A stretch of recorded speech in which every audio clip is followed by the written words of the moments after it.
Hey guys, well, my problem was that my car, I have a 2013 Volkswagen CC Sport.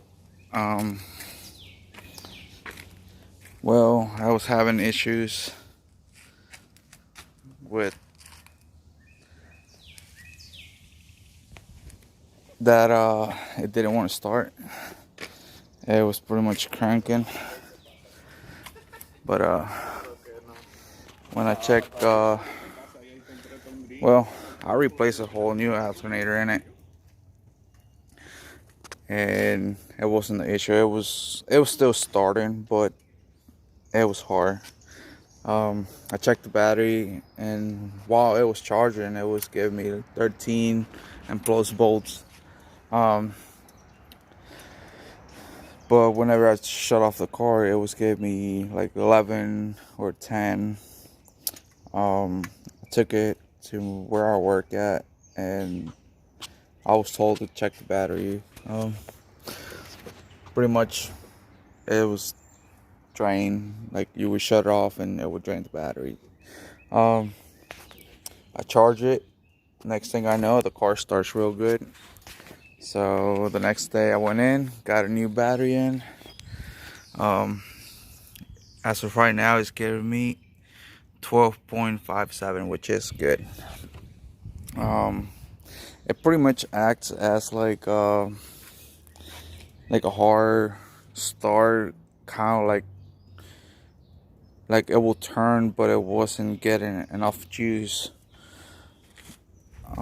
It kind of sounded like it was the starter sticking. It's making a clicking noise when it was trying to start, like a really bad, like kind of like your motor was going out. Well, if you ever get something like that with the low power, just check the battery first. It will save you a lot of money.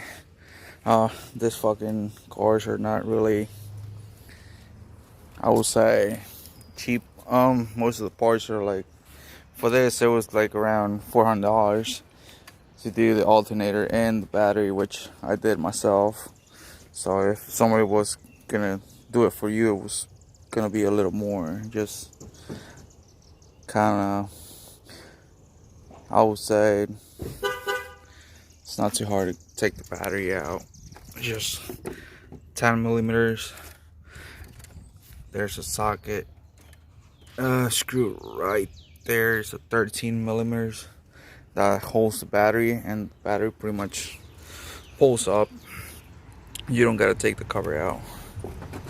Well, hopefully you can fix your car if you have something with low power, no start, hard start, cranking pretty low. Alright, well, hopefully this helps out. If you got any questions, you can always comment, and I will try to get back to you as soon as I can.